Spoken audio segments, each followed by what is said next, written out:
Bismillahirrahmanirrahim. Alhamdulillahi rabbil alamin. Wa bihi nasta'inu ala umuri dunya waddin. Wassalatu wassalamu ala Muhammadin asrafil anbiya'i wal mursalin wa ala alihi wa sahbihi wa tabi'in wa tabi'it tabi'in wa man tabi'ahum bi ihsanin ila yaumiddin.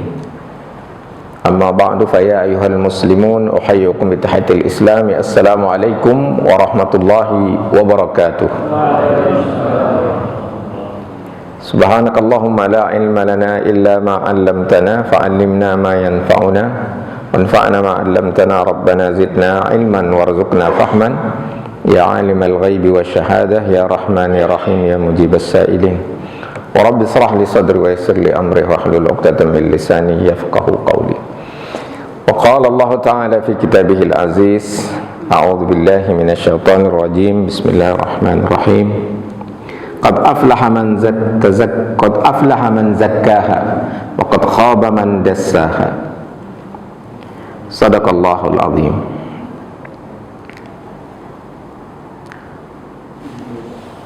Bapak Ibu yang dimuliakan Allah, pada kesempatan kajian subuh kali ini kita akan membahas tentang tazkiyatun nafs. Tentu sudah pernah, hampir semua tema itu sudah pernah dibahas di masjid ini, karena ustadznya juga banyak gitu. Dan rutin serta intensitasnya tinggi. Tapi begitulah ajaran Islam, dia perlu diulang-ulang, karena manusia itu punya sifat lupa. Bapak Ibu yang dimuliakan Allah, ada banyak sifat manusia yang cenderung ke arah negatif. Antara lain haluan jazua. Haluan itu kalau kita terjemahkan agak dekat ke cemas, pencemas, gampang cemas.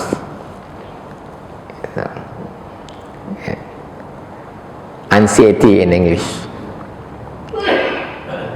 Haluan jazua. Idza massahu syarru manu'a wa idza massahul khairu, idza massahu syarru jazua wa idza massahul khairu manu'a.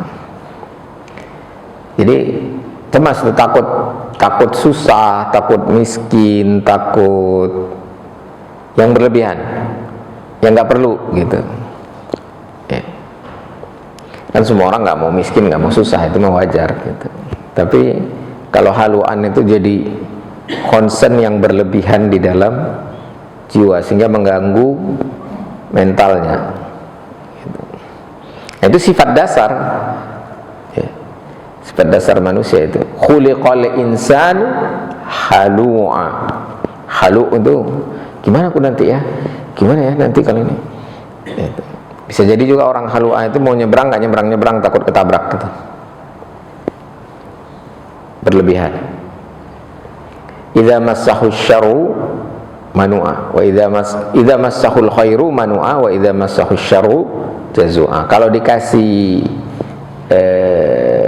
kemudahan, kelapangan, kesenangan, harta, dia kikir. Kenapa dia kikir? Dia takut nanti dia bisa-bisa miskin lagi nih gitu. Tapi berlebihan ya, yang berlebihan. Kalau dikasih kesusahan langsung gelisah, nggak keruan gitu. Ini sifat dasar disebutnya khuliqal insan, diciptakan manusia itu seperti itu.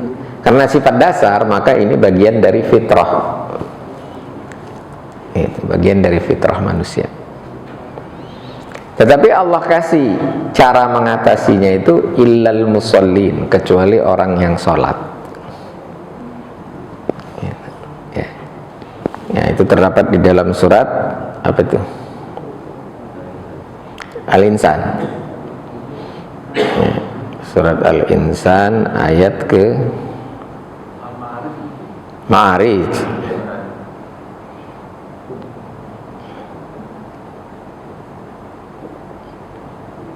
illal musallina alladzina hum ala salatihim daimun walladzina fi amwalihim haqqum ma'lum lisailina wal mahrum.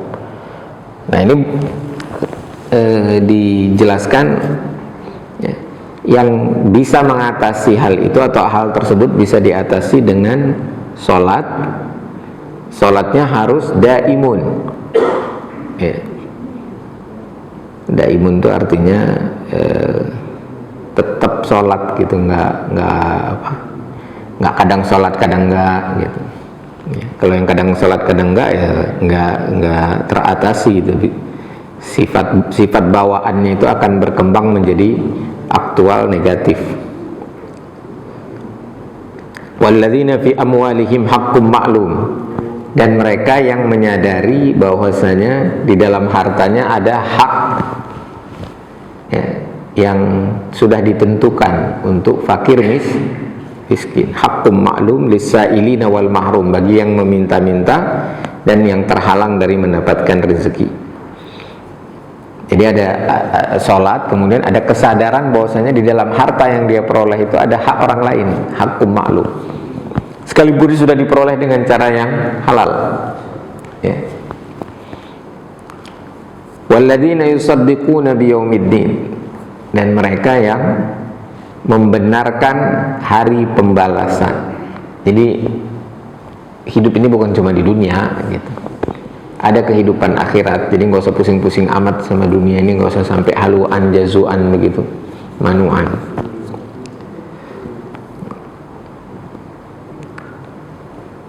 Walladzina hum fi azabi rabbihim musyfiqun, dan mereka yang khawatir atas azab Tuhannya. Azabi rabbihim musyfiqun. Musyfiqun itu khawatir.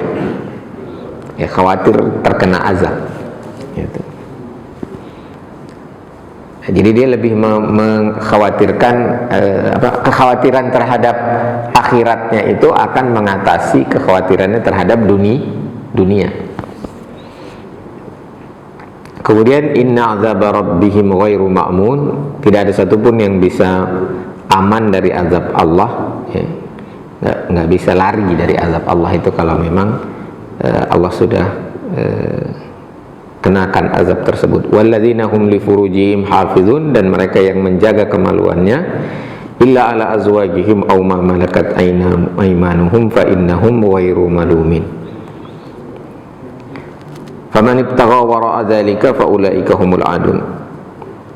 Yang menginginkan selain dari pasang-pasangannya itu mereka orang-orang yang melampaui batas. Kemudian walladzina hum li amanatihim wa ahdihim ra'ud, mereka yang atas amanahnya dan janjinya itu dijaga. Walladzina hum bi syahadatihim qa'imun walladzina hum ala salatihim yuhafizun ulaika fi jannatin mukramun. Nah, ditutup lagi dengan salat yang dijaga. Kalau tadi salat yang kontinu, kemudian salat yang dijaga. Ini hal-hal yang akan mengatasi sifat-sifat bawaan yang punya potensi jadi buruk ya. Haluan itu tadi antara lain. Nah, itu bagian dari fitrah. Fitrah itu sendiri adalah al-khilqah ya, alladhi yakun alaiha, al-khilqatul lati yakun alaiha kulla mawjudin awwala marrah. Dalam kamus dijelaskan seperti itu. Yaitu satu kondisi ciptaan ya, yang pertama sekali, setting pabriknya, setting default itu fitrah. Jadi kita punya setting default, punya sifat bawaan itu haluan jazua. Nah, solusi-solusi yang diuraikan tadi itu adalah bagian dari tazkiyatun nafs, pensucian jiwa. Yang di dalam Al-Quran surat Asy-Syams surat Asy-Syams bukan? Wasyamsi wa duhaha wal qamari idza talaha, itu ya, wan nafsi wa ma sawwaha, nanti ada ayat itu. Fa alhamaha fujuraha wa taqwaha qad aflaha man zakkaha. Sungguh beruntung orang yang telah membersihkan jiwanya. Nah, kalau kita perhatikan ayat tersebut, rangkaian ayatnya, ayat tentang tazkiyatun nafs itu diawali dengan fasawwaha, ya. Manusia itu jiwanya disempurnakan, dirinya itu disempurnakan. Maksudnya ada jasad, ada ruh, itu sempurna, ya. Dan perangkat-perangkat yang ada di dalam diri manusia itu akal budi, hati nurani, panca indera, ya. Allah ciptakan kita ini sempurna. Baru setelah itu fa'alhamaha fujuraha wa taqwaha. Kemudian manusia itu akan mendapatkan inspirasi, ya, diinspirasikan, ya. Fa'alhamaha fujuraha wa taqwaha. Didahulukan fujur di situ. Inspirasi negatif, fujur itu untuk berbuat dosa. Inspirasi berbuat dosa itu fujur. Fa'alhamaha fujuraha wa taqwaha. Taqwa itu ilhamut taqwa. Jadi ada dua macam ilham. Fa'alhamaha ilhamul fujur, inspirasi untuk berbuat dosa. Wa ilhamut taqwa, inspirasi untuk taat kepada Allah. Takwa, menjaga diri, mengikuti apa yang diperintah, meninggalkan apa yang dilarang. Jadi ada dua inspirasi. Nah, baru qad aflaha man zakkaha. Beruntunglah orang yang telah mensucikan jiwanya yang telah Allah ciptakan secara sempurna tersebut. Jadi apa itu mensucikan jiwa? Mensucikan jiwa itu adalah merespon negatif semua inspirasi fujur, gitu. Termasuk tadi sifat haluan jazua, gitu. Dan semua sifat bawaan negatif lain seperti misalnya tergesa-gesa, khuliqal insana min ajal. Jadi semua inspirasi fujur itu harus ditidakkan. Nah, itu yang dimaksud dengan qad aflaha man zakkaha. Kemudian ada dua dia. Pertama, menolak semua inspirasi fujur, tidak ditindaklanjuti. Baru yang berikutnya merespon positif semua inspirasi takwa. Jadi manusia ini punya setiap hari kita tuh bangun tidur itu kita pasti punya dua inspirasi. Nah, tergantung orang yang tazkiyatun nafs itu melatih dirinya untuk selalu merespon negatif inspirasi fujur dan merespon positif inspirasi takwa. Kalau sebaliknya, maka qad khaba man dassaha. Jadi itu tazkiyatun nafs, konsepnya seperti itu. Dia terkait dengan fitrah manusia, sifat bawaan manusia, yang kalau tidak dilakukan tazkiyatun nafs ini, maka kita akan cenderung menjadi manusia negatif. Manusia yang berkeluh kesah, manusia yang tergesa-gesa.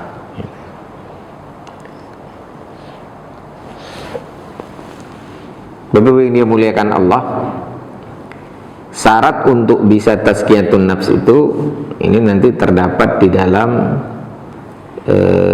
surat Al-Mudatsir, ya. Dalam surat Al-Mudatsir itu Allah berfirman,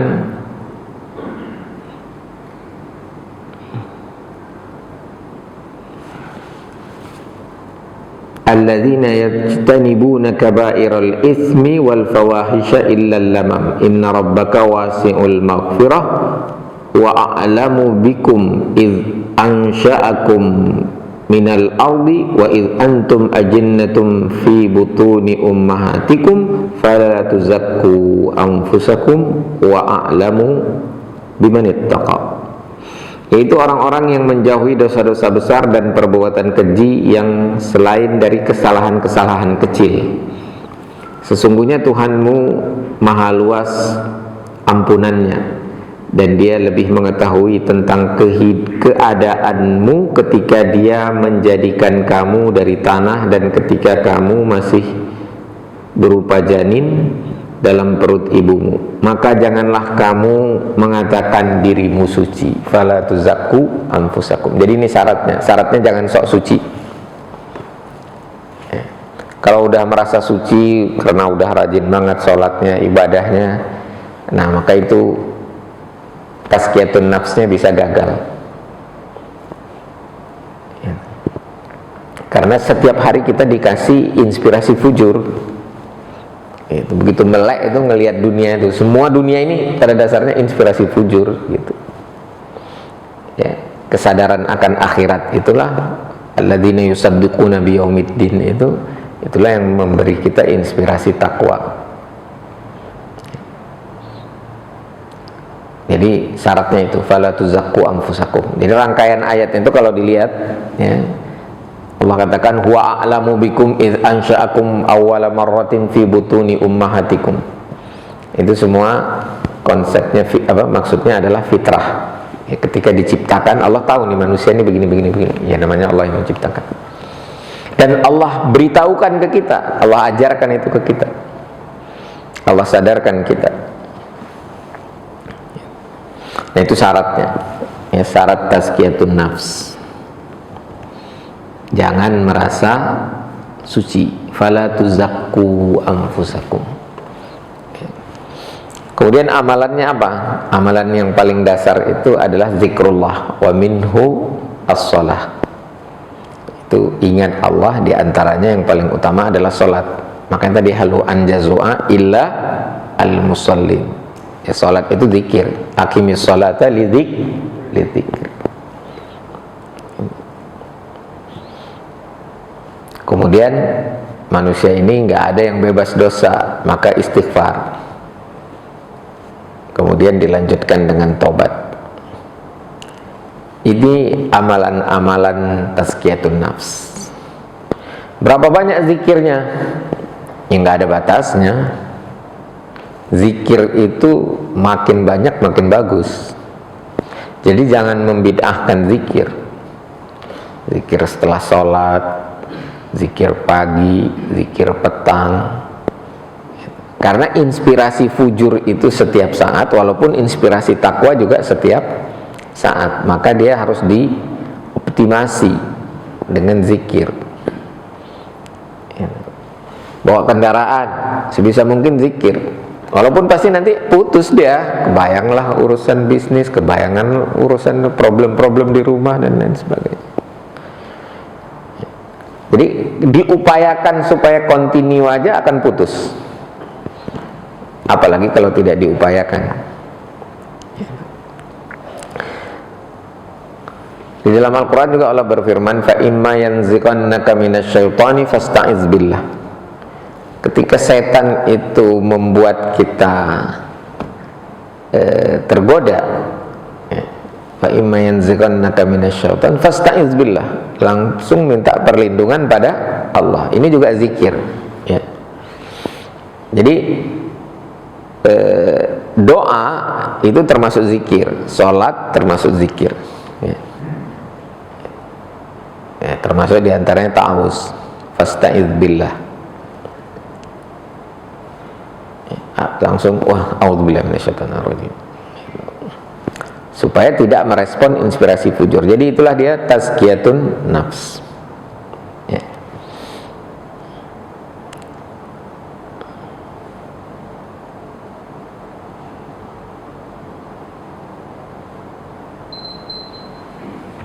Bapak Ibu yang dimuliakan Allah,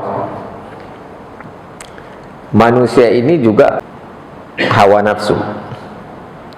Sudah pernah kita bahas juga. Punya syahwat. Masih ingat ya, beda syahwat sama hawa nafsu? Mirip sih.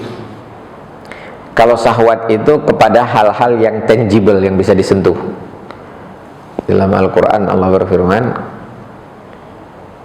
a'udzubillahi minasyaitonir rajim, zuyyina lin-nasi hubbus syahwati minan nisa'i wal banin wal qanatiril muqantarati minadh dhahabi wal fiddati wal khailil musawwamati wal an'ami wal harth dzalika mata'ul hayatid dunya wallahu indahu husnul ma'ab.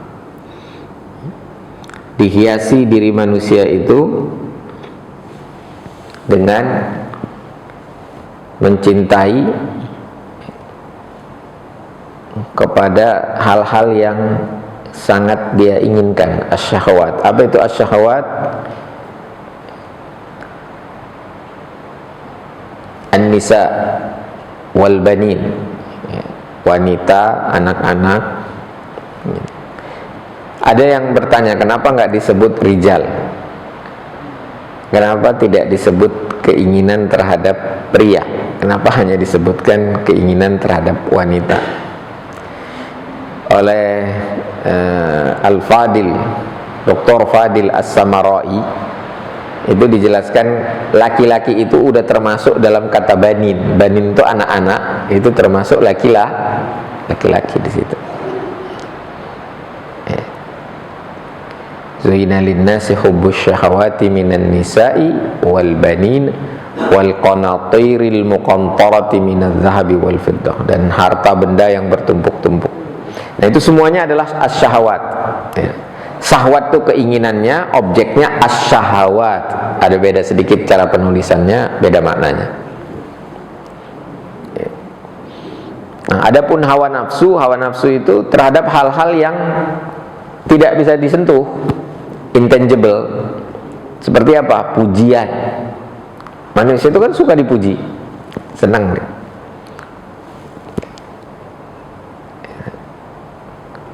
Kalau ustadz itu misalnya pengen dijemput pakai Alphard, nyebut merek iklan, pengen dijemput dengan mobil mewah, difasilitasi ini, difasilitasi itu. Nah, itu namanya hawa nafsu. Ya, jadi bedanya tipis, sama-sama keinginan. Di satu sisi syahwat dan hawa nafsu itu diperlukan. Kalau nggak ada syahwat, nggak ada keturunan. Kalau nggak ada keinginan terhadap pasangan dan keturunan, zuina linnasi hubbus syahawati minan nisa'i wal banin. Ya. Kemudian kenapa an-nisa itu lebih disebutkan daripada ar-rijalnya? Ar-rijalnya masuk ke dalam banin karena sifat manusia itu laki-laki, sifat laki-laki yang progresif. Ya. Walaupun ada wanita yang itu, tapi tidak lazim, maka bahasanya dibuat sesuai dengan kondisi manusia. Diperlukan syahwat itu. Kalau nggak ada syahwat, nggak ada keturunan. Ya, kalau nggak ada hawa nafsu, pengen cepat, pengen kaya, pengen sukses, ya, tidak ada yang namanya peradaban. Bahkan tidak ada keinginan masuk surga. Karena surga itu kan dijanjikan dengan hal-hal yang memenuhi syahwat dan hawa nafsu. Kan dijanjikan bidadari, dijanjikan pemuda-pemuda yang kekal, wildanum mukhalladun, dan lain sebagainya, kenikmatan itu semua kan. Kalau nggak ada keinginan, ya ngapain masuk surga? Kalau nggak ada syahwat, kita tidak bisa merasakan kenikmatan-kenikmatan. Bukan hanya di dunia, termasuk di akhirat. Cuman hawa nafsu di akhirat itu sudah tunduk, sudah tidak ada lagi inspirasi fujurnya. Ya. Sudah tidak ada lagi inspirasi fujurnya. Karena akhirat itu darul jaza.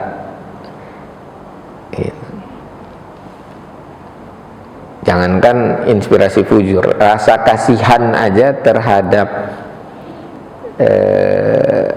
saudara, anak, atau orang tua kita yang masuk neraka itu udah dicabut. Ya. Jadi kalau ada saudara yang masuk ke dalam neraka, seseorang itu kemudian ada saudaranya masuk ke neraka, atau orang tuanya atau anaknya masuk neraka, itu dia nggak sedih. Kalau di akhirat itu sudah begitu, sifat manusianya udah berubah. Karena kalau sedih berarti masih tersiksa kan? Tidak ada siksa di akhirat, baik fisik maupun mental. Nah, jadi di satu sisi syahwat dan hawa nafsu itu diperlukan, tapi harus dikendalikan. Nah, pengendaliannya itulah dengan tazkiyatun nafs. Jadi seluruh amal ibadah yang Allah tetapkan dan Allah ajarkan itu adalah proses tazkiyatun nafs, ya. Proses mengingat Allah. Begitu juga nanti puasa Ramadan, itu bagian dari tazkiyatun nafs. Allahumma barik lana fi Rajabi wa Sya'ban wa ballighna Ramadan. Termasuk puasa Ayyamul Bid. Ini nisfu Sya'ban kan ya? Benar nggak?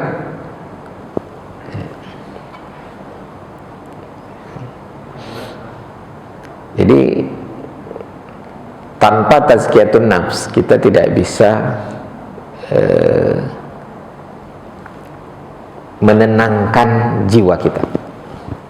Kita akan terus gelisah.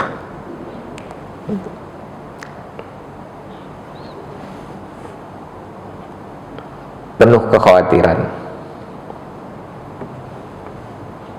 Nah, apa akibatnya kalau jiwa ini tidak bersih? Kalau jiwa ini tidak bersih, maka sangat mudah untuk melakukan maksiat, penentangan terhadap Allah Subhanahu wa taala. Sangat tergila-gila pada kehidupan dunia. Dan hal-hal lain yang bahkan nanti akan merusak mental. Termasuk sangat mudah marah. Marah dalam arti ekspresinya ya. Kalau marah dalam arti jengkel itu mah otomatis gitu. Sama orang kalau digampar sakit kan. Nah, tinggal setelah merasa sakit itu apa sikapnya. Nah, beda tuh orang yang tazkiyatun nafs dengan orang yang tidak tazkiyatun nafs, itu beda. Saya kasih contoh yang paling sering kita alami deh. Ada anak 2 orang tuh kalau masuk masjid, Assalamualaikum, banyak yang merasa terganggu kan? Banyak yang merasa terganggu. Tapi kita jangan marah sama anak begitu. Kenapa jangan marah? Ini di luar sedikit, keluar dari tazkiyatun nafsnya sendiri. Kalau kita marah, pesan yang sampai ke mereka itu kita benci. Karena marah itu kan pada yang dibenci. Ya. Tapi kita cukup memberitahu saja. Gak usah keras-keras kalau ngucapin salam. Atau yang gak wajib juga ngucapin salam di dalam masjid. Ngucapin salam itu sunnah aja, dianjurkan kalau bertatap muka. Maka setiap yang dikasih salam sama 2 anak tersebut cukup. Nanti lama-lama dia tahu kalau alhamdulillah dia kalau merespon saya tuh salamnya kecil. Assalamualaikum Pak Firus. Gitu. Tapi kalau yang lain karena nggak begini, dia akan keras. Gitu. Pak Mizan juga udah pelan dia. Pak Mizan, Assalamualaikum. Padahal pelannya dari jauh kadang-kadang. Pak Mizan nggak lihat, akhirnya keras lagi dia. Ya. Nah, kalau kita tidak mencoba mengendalikan rasa jengkel, rasa kesal yang timbul dari perilaku yang seperti itu, maka ya kita akan cenderung mengekspresikan kemarahan. Nah, bagi orang yang sudah terlatih tazkiyatun nafsnya, dan mereka itu kan termasuk anak berkebutuhan khusus, dia sudah tidak punya kemampuan mengendalikan inspirasi fujur dan takwa. Sudah rufi al-qalam, sudah diangkat pena, nggak ada dosa itu anak gitu. Nah, dan itu kalau kita kaitkan dengan kajian sebelumnya itu tentang fitnah, ya, itu bagian dari fitnah, itu ujian maksudnya. Kita tuh diuji, kita rajin sholat ke masjid, ketemu di masjid, itu tipe orang seperti itu. Dan bukan hanya seperti itu, banyak loh tipe orang di masjid ini ya.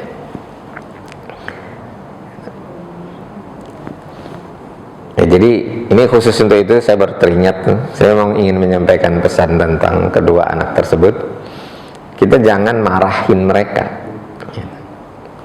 Tapi kasih tahu aja, kasih tahunya pakai isyarat. Setiap ketemu dia mau ini, nah, nanti dikasih tahu lagi secara verbal. Kalau mengucapin salam yang keras itu di luar masjid. Kalau udah masuk dalam masjid, datengin orangnya salaman, nah itu boleh gitu. Kenapa? Karena cara kita menyampaikan itu itu nanti mempengaruhi pesan yang mereka tangkap. Gitu. Ya. Walaupun kalau kita marahin, nanti dia nggak akan ngucapin salam ke kita. Gitu. Dia udah ketakutan duluan, tapi kesan yang dia tangkap apa?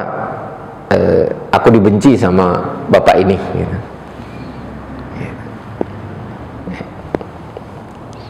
Nah, kembali lagi ke tazkiyatun nafs.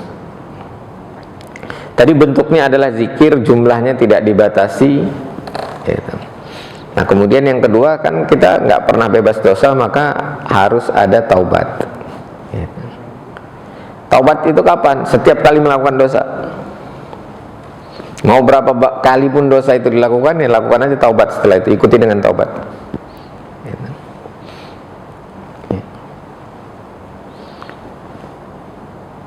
Kenapa harus pakai taubat?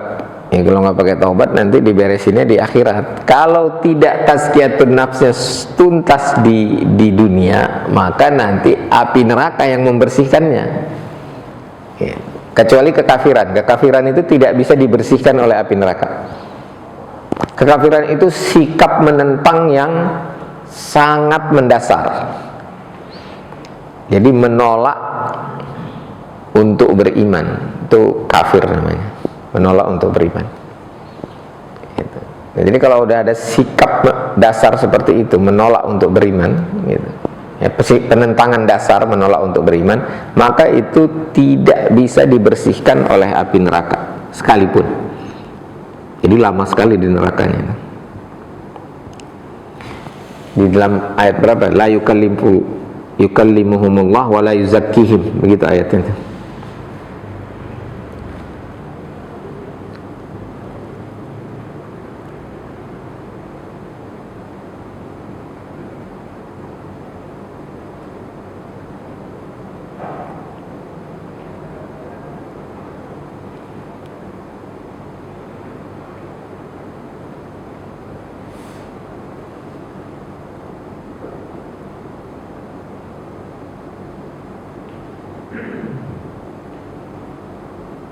Ya, dalam surat Ali Imran ayat ke-77. A'udzubillahi minasyaitonirrajim. Innal ladzina yashtaruna bi ahdillahi wa aymanihim thamanan qalilan ulaika la khalaqa lahum fil akhirah. Ya.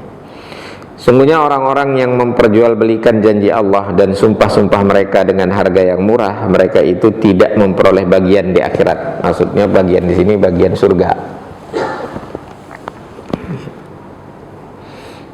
Dapatnya bagian neraka. Wala yukallimuhumullah, dan Allah tidak menyapa mereka. Kalau tidak disapa oleh Allah itu maksudnya dihinakan, dianggap tidak punya nilai. Ya, secara sederhana kita bisa gini, kalau ada orang kita kenal dia kenal kita nggak mau disapa sama dia. Berarti apa itu? Kita nggak dianggap. Gitu. Jadi nggak dapat bagian, kemudian tidak dianggap. Ya. Wala yanzuru ilaihim, bukan hanya nggak disapa, dilihat aja nggak mau sama Allah, nggak dipandang. La yanzuru ilaihim. Yaumal qiyamah, pada hari kiamat. Maksudnya di akhirat. Ini kiamat bahasa Arab itu setelah berbangkit, kiamat itu berbangkit. Jadi dunia udah selesai, akhirat baru mulai. Jadi nggak dianggap sama. Kemudian wala yuzakkihim, ya, dan tidak akan mensucikan mereka. Jadi kalau orang beriman masuk neraka itu, kalau dia dosa itu proses tazkiyah sebenarnya. Tapi tazkiyah yang menderita banget di akhirat soalnya. Dikasih kesempatan di dunia nggak mau, ya udah diproses di akhirat. Kenapa? Karena Allah menjanjikan semua orang beriman masuk surga. Tapi syarat masuk surga itu harus bersih. Kalau masih kotor ya diproses. Nggak kompatibel itu, jiwa kotor itu tidak kompatibel dengan surga. Dia hanya kompatibel dengan neraka. Jiwa yang kotor itu tidak memenuhi syarat untuk mendapatkan rahmat Allah yang membuat kita bisa masuk surga.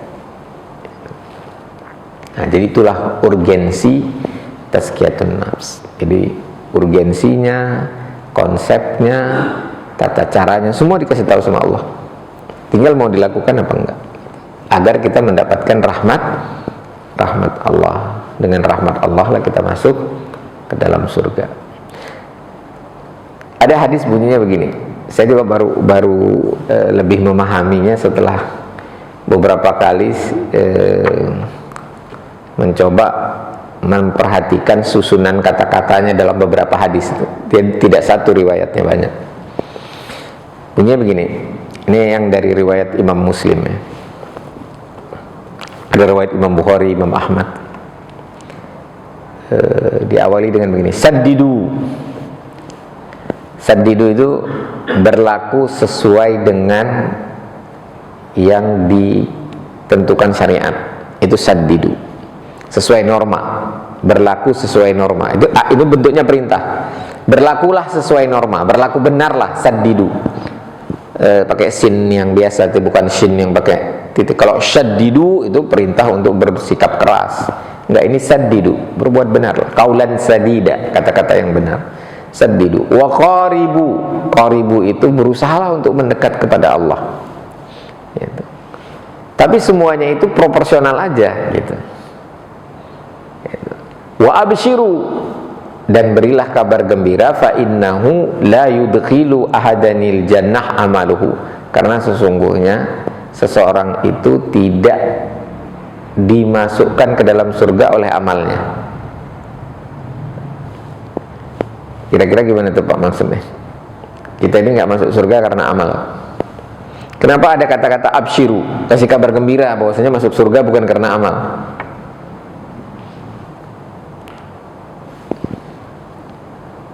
Kalau karena amal, nggak ada satupun yang layak masuk surga, Pak.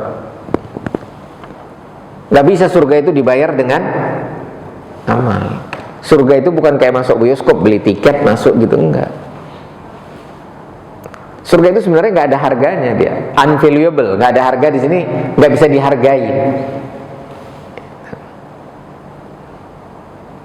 Jadi amal itu mau sebanyak apapun, kemudian kita bilang nih, harga ini apa saya bayar nih buat masuk surga, nggak masuk, Pak.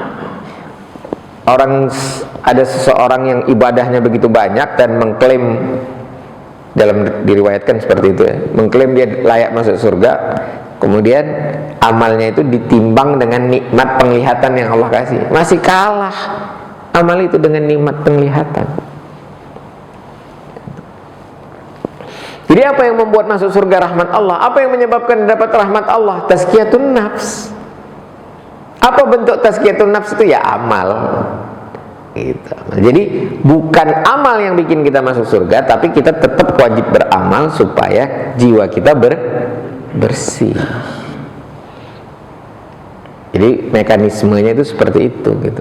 Bukan mengandalkan amal untuk masuk surga. Jadi hadis ini disampaikan kepada para sahabat yang begitu semangat beramal karena mengira yang menyebabkan masuk surga itu amal, tapi mereka kan merasa nggak pernah cukup nih, nggak pernah cukup. Jadi mereka risau. Maka dikasih hadis itu. Kemudian sahabat bertanya, qala qailun, wala anta ya Rasulullah, kau juga nggak masuk surga karena amal? Wala ana, kata Rasulullah, aku juga enggak. Illa ayataghammaniyallahu bimaghfiratin wa rahmah. Hanya saja Allah sudah melingkupi aku dengan ampunan dan rahmat. Nah, jadi kejarlah ampunan dan rahmat Allah. Bagaimana caranya? Tazkiyatun nafs. Gitu. Jadi jangan sekali-sekali merasa kalau sudah beramal, amalnya itu yang membuat kita layak masuk surga. Enggak. Bergembira. Gitu. Kenapa kabar gembira? Udah tenang aja, bukan karena amal masuk surga. Kalau karena amal nggak ada yang layak, nggak ada yang masuk surga. Nah, itulah urgensi tazkiyatun nafs satu. Jadi bersihkan aja jiwa kita. Apa itu? Yaitu orientasi akhirat, orientasi pada takwa semaksimal yang kita bisa. Tenang aja. Nanti sebentar lagi Ramadan. Ini yang udah umurnya 40 tahun itu mulai puasa Ramadan umur 10, 11 gitu. Berarti udah puasa sekitar 30 sampai 29 kali. ya kan? Udah puasa kan. Nah kalau ada orang umurnya 15 tahun, dia baru mulai puasa umur 11 tahun, berarti berapa kali dia udah puasa? 4. Ini dua-dua bisa masuk surga, atau yang 30 kali baru boleh masuk surga, yang 7 kali nggak boleh masuk surga? Mana yang bisa masuk surga? Hah? Dua-duanya. Itu yang menjelaskan bukan karena amal masuk surga. Kalau karena amal kan harus dibeda-bedakan. Jadi baru 3 kali, ini 7 kali gitu. Belum cukup misalnya. Jangankan 30 kali, 100 kali, 1000 kali puasa, seumur hidup puasa juga nggak memenuhi harga surga. Jadi ada orang yang baru sholat, ada yang udah puluhan tahun sholat, ya dua-dua dimasukkan surga. Itulah kenapa dalam hadis itu dikatakan masuk surga itu karena rahmat Allah. Tapi bukan berarti hadis itu mengatakan gak usah beramal. Bukan, hadis itu bukan mengatakan gak usah beramal. Hadis itu cuma menjelaskan kalian itu dimudahkan Allah untuk masuk surga. Itu. Cuman kalau nggak beramal, yang dapat murka Allah. Kalau dapat murka, ya nggak mungkin lah di surga, masuk neraka.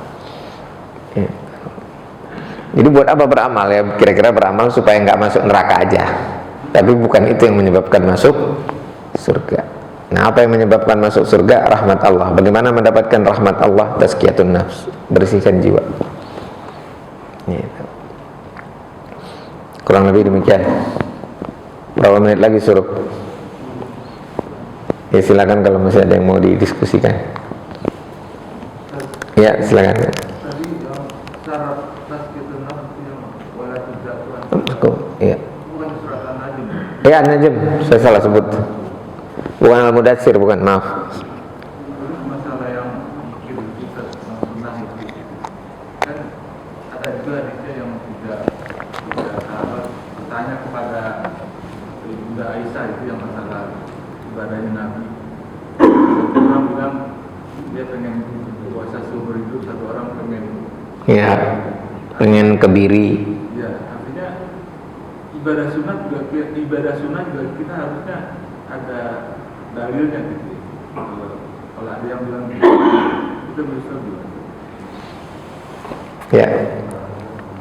Jadi tadi itu surat An-Najm ya, wan najmi idza hawa, nanti ada bagian yang panjang itu tadi yang fala tuzakku anfusakum. Kemudian ibadah itu, jadi gini prinsipnya dulu Pak. Prinsipnya itu semua amalan itu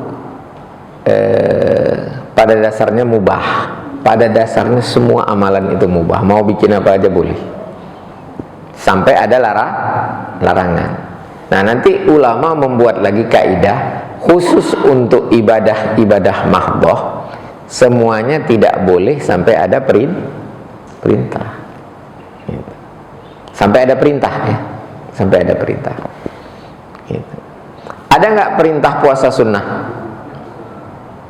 Ada, tatawu. Ada nggak perintah zikir? Banyak perintah zikir. Gitu. Nah, kemudian ada nggak yang dicontohkan oleh Rasulullah? Ada. Nah, kalau ada yang dicontohkan, ada yang tidak dicontohkan. Apakah yang tidak dicontohkan oleh Rasul itu tidak boleh? Coba renungkan benar-benar pertanyaan ini. Jadi ada perintah dari Allah untuk berzikir. Ada zikir yang dicontohkan oleh Rasulullah. Lalu apakah kalau tidak dicontohkan oleh Rasulullah jadi tidak boleh?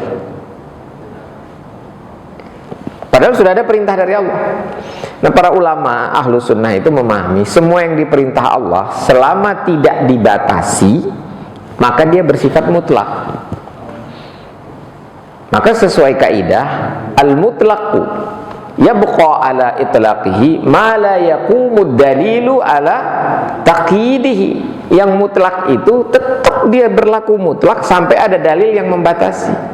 Jadi bukan karena tidak dicontohkan maka tidak boleh. Jadi benar bahwasanya setiap ibadah mahdoh itu harus ada perintahnya, bukan harus ada contohnya. Kenapa kalau nggak dicontohkan tetap boleh? Karena itu tidak bisa menjadi dasar hukum. Berapa banyak yang tidak dilakukan Nabi? Ya banyaknya, nggak terbatas. Yang tidak dilakukan itu unlimited. Maka tidak ada ulama satupun ulama salaf yang membangun kaidah berdasarkan yang tidak dicontohkan. Jadi zikir itu mau 1.000.000 kali juga nggak apa-apa kalau mampu, walaupun mungkin tidak pernah dicontohkan oleh Rasulullah. Tapi yang jelas perintah dalam Al-Quran, zikirlah yang banyak. Wazkurullaha dzikran katsiran. Banyaknya berapa banyak? Ya terserah. Nah, kita boleh membuat ratib. Ratib itu apa? Urutan. Versi kita sendiri. Maka kita kenal ada ratib haddad. Itu urutan zikir versi ya, Habib Al-Haddad. Ya, beliau ulama dan ahli tazkiyatun nafs. Nanti ada lagi ratib maksurat. Kalau wirid, apa bedanya wirid sama ratib? Kalau ratib urutannya, kalau wirid itu waktunya, kapan? Wirid itu pembiasaannya, kapan? Kapan ini dibiasakan? Setelah sholat, Dan boleh bikin sendiri-sendiri, tidak harus yang dicontohkan Rasulullah. Tapi ikuti juga dong yang dicontohkan Rasul. Itu. Misalnya apa? Setelah sholat ada zikir sebanyak berapa kali? 33 kali. Dan itu sama dengan jumlah buku-buku jari kan? Ini 1, 2, 3, 4, 5, 6, 7, 8, 9, 10, 11, 12, 13, 14, 15, 16, 17, 18, 19, 20, 21, 22, 24, 25, 26, 27, 28, 29, 30, 31, 32, 33. Pas ya. Tapi kalau cuma 1 kali boleh nggak? Boleh. Kalau mau lebih dari 33 kali boleh? Boleh. Kenapa? Karena 33 kali itu bukan takyid, bukan pembatasan. Tidak ada hadis atau teks syariat yang mengatakan berzikirlah kalian sebagaimana kalian melihat aku berzikir. Kalau ada teks seperti itu, maka dia membatasi. Nah, itu tadi kaidahnya al-itlaqu yabqa ala itlaqihi ma la yaqumud dalilu ala taqidi. Selama tidak ada dalil untuk membatasinya, ma la yaqumud dalilu ala itlaqihi, maka bebas. Gitu. Jadi benar, Pak, amal ibadah itu harus ada perintahnya, bukan ada contoh. Ini kekeliruan sebagian saudara kita yang mengatakan ibadah itu harus ada contohnya. Tidak ada, nggak ada dalil harus ada contohnya. Hadis yang sering dibawakan itu begini: man amila amalan laisa lahu min amrina fahuwa raddu. Barang siapa yang melakukan amalan yang tidak ada perintahnya, tapi nggak tahu kenapa di dalam orang Indonesia suka sekali menerjemahkannya yang tidak ada contohnya. Padahal teksnya itu laisa min amrina, tidak ada perintah dari kami. Amrina itu perintah dari Allah dan Rasul, bukan contoh dari Rasul. Jadi memahaminya dari terjemahan yang salah lah jadinya. Gitu. Tazkiyatun nafs itu nggak bisa dibatasi. Gitu. Ya. Kalau zikir itu dibatasi, godaan setan setiap saat, ya inspirasi fujurnya yang menang, inspirasi takwanya kalah. Gitu. Cuman ada yang utama. Yang utama itu bukan membatasi. Sholat yang utama apa? Sholat fardu. Di bawahnya sholat rawatib. Ada yang mengatakan lebih tinggi kedudukan sholat malam. Karena sholat malam itu dia wajib bagi Rasulullah. Nafilatal lak, tambahan kewajiban bagi kalian. Kalau bagi umatnya itu sunnah saja, cuman jadi sunnah muakkad salat malam itu. Setelah itu apa lagi? Salat sunat duha. Kemudian apa lagi? Salat sunnah apa lagi yang dicontohkan Rasul? Nah, setelah itu ada nggak salat sunnah selain yang dicontohkan Rasul? Ada. Disebut apa oleh para ulama? Salat sunnah mutlaqah. Salat sunnah yang mutlak, mau kapan aja. tapi terlarang sholat terus menerus tidak melakukan amalan lain. Kenapa? Nah, itu berdasarkan hadis wa anna li badanika alaika haq. Badan kau tuh punya hak. Hak untuk mandi, bersih-bersih, makan, cari rezeki. Itu ada hak tubuh kita dipenuhi juga. Gitu. Gitu. Jadi nggak boleh sholat terus sampai nggak mandi. Gitu. Sholat terus sampai nggak kerja. Gitu. Puasa terus nggak makan-makan. Gitu. Nggak nikah-nikah. Gitu. Jadi hak tubuh ini juga diberikan. Gitu. Jadi, nah itu tadi beramal tetap proporsional. Saddidu wa qaribu wa abshiru fa innahu la yudkhilal jannah la yudkhila ahadanil jannah amaluh. Gitu. Kurang lebih demikian. Jadi ingat ya, yang penting ada perintahnya, bukan ada contohnya.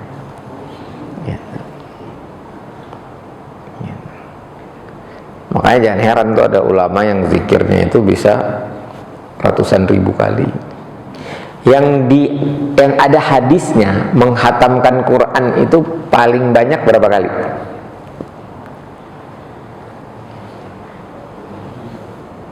Menghatamkan Quran itu berdasarkan hadis yang ini saya lupa, dari Abdullah bin Amr bin As kalau nggak salah. Itu dia bilang, ya Rasulullah, berapa kali sih harus menghatamkan Al-Quran? Sebaiknya menghatamkan Al-Quran. Kata Rasulullah, ya 1 bulan 1 kali lah. Aku bisa lebih dari itu. Ya udah 1 bulan 3 kali. Terus aku bisa lebih dari itu. 1 bulan 10 kali kata Rasulullah. Dan jangan lebih dari 1 bulan 10 kali. Ada kata-kata gitu loh, jangan lebih kata Rasulullah. Tapi para ulama memahaminya itu jangan lebih itu kalau tidak tadabbur bacanya. Itu asal baca, terjadi asal-asalan, cuman ngejar banyak-banyak. Kalau paham bahasa Arab dan sudah bisa baca dengan hadar, ulama tidak membatasi berapa kali mau khatam Quran 1 bulan. Makanya jangan heran Imam Syafi'i kalau bulan Ramadan berapa kali khatam? Berapa kali Pak? 60 kali. 1 hari 2 kali khatam. Karena dia bacanya hadar. Bismillahirrahmanirrahim. Alhamdulillahirabbil alamin arrahmanir rahim maliki yaumiddin iyyaka na'budu wa iyyaka nasta'in ihdinas siratal mustaqim siratal ladzina an'amta 'alaihim ghairil maghdubi 'alaihim waladdallin amin. Bismillahirrahmanirrahim. Alif lam mim dzalikal kitabu la raiba fihi hudal lil muttaqin. Saya pernah dengar bacaan hadar yang paling cepat dan paling bagus tanpa ada kesalahan itu dari Syekh Yusuf Qardawi. Ini kalau baca secepat itu ya bisa lah 1 hari 2 kali khatam, tapi tetap sempat mandi, sempat ngajar, gitu. Sempat melakukan yang lain-lain. Walaupun bulan Ramadan tentu banyak yang dikurangi demi ibadah. Jadi maksud hadis membatasi itu supaya tidak sampai mengambil hak-hak lain, termasuk hak-hak badan, hak-hak istri, hak-hak anak. Ya, jadi ulama itu kalau memahami syariat itu dia utuh dulu dipandang, itu tidak 1-2 dalil langsung dijadikan hukum. Jadi sekali lagi benar, semua ibadah termasuk ibadah atau amalan sunnah itu perlu ada perintahnya, bukan perlu ada contohnya. Bedakan perintah dengan contoh. Contoh itu kaifiat, tata cara. Kalau dicontohkan bukan berarti yang tidak dicontohkan tidak boleh. Sampai ada penegasan, jangan lakukan selain yang aku lakukan. Dan itu yang muqayyad itu dalam ibadah, kalau saya perhatikan itu cuma 2, sholat sama haji, yang ada pembatasannya. Karena hanya dalam sholat ada kalimat, ada hadis, shollu kama ra'aitumuni usolli. Tidak ada berzikirlah sebagaimana kamu melihat aku zikir. Sholat bagian dari zikir. Yang dibatasi itu hanya tata cara sholat. Itu pun nanti ulama masih mengatakan ada bagian-bagian yang bebas. Berapa kali baca subhana rabbiyal a'la, subhana rabbiyal azim, atau subhanakallahumma bihamdika asyhadu an la ilaha illa anta astaghfiruka wa atubu ilaik. Berapa kali itu dibaca? 3 yang dicontohkan. Boleh nggak lebih? Boleh. Karena Rasulullah itu pernah ruku sangat lama, pernah sujud sangat lama. Nggak mungkin Rasul ruku sujud cuma diam. Begitu cara memahami syariat. Kenapa? Ya berdoa juga boleh.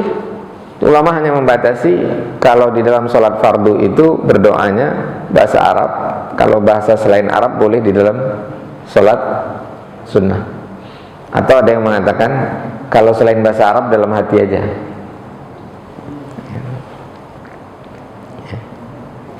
Begitu juga setelah ketika baca ini zikir ketika tasyahud akhir, mau ditambah sebanyak apapun doa selama doa itu bagus, apalagi kalau dia maksur, walaupun tidak dilakukan Rasulullah di dalam sholat, boleh. Sekalipun ada kata-kata shollu kama ra'aitumuni usolli, itu hanya membatasi pokok-pokoknya, terutama yang menjadi rukun dan syaratnya.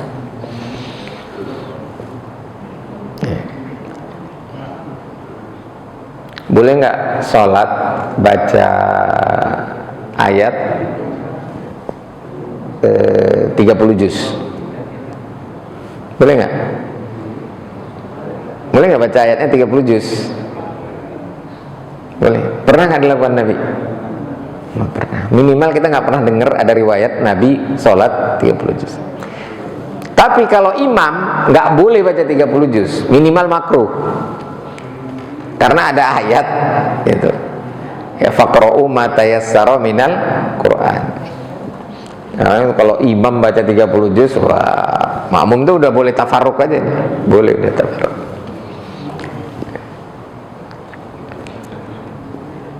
Kalau imam itu ya 2 halaman sekali ini, 3 halaman ya. Kalau memang direncanakan 1 juz setiap malam, salat malam berjamaah misalnya, ya, itu udah direncanakan. Yang bersedia ikut, yang enggak ya salat sendiri-sendiri juga nggak apa-apa. Ya, tapi kalau salat fardu tidak dianjurkan, atau lebih tepatnya makruh membaca 1 juz dalam 1 rakaat. Demikian kurang lebih. Masih ada lagi? 26-25 detik lagi ya. Mudah-mudahan bermanfaat. Berusahalah untuk tazkiyatun nafs, karena itu yang membuat kita layak mendapatkan ampunan dan rahmat Allah, sehingga kita masuk surga. Tapi jangan menganggap amal menjadi tidak penting. Amal bukan menjadi patokan masuk surga, karena kalau patokan masuk surga, nggak ada yang layak masuk surga. Jadi kita bersyukur Allah tidak mematok surga itu pakai harga amal, tapi memang Allah dengan sifat rahmannya dan rahimnya memasukkan kita ke dalam surga. Demikian, al-haqqu min rabbik fala takunanna minal mumtarin. Kebenaran dari Allah, jangan ragu-ragu atas kebenaran. Apa-apa yang kami sampaikan tentu tidak terlepas dari kesalahan dan khilafan kami sebagai manusia. Untuk itu walafu minkum wastaghfirullah li wa lakum wallahu al-muwaffiq ila aqwamit thoriq. Wassalamualaikum warahmatullahi wabarakatuh.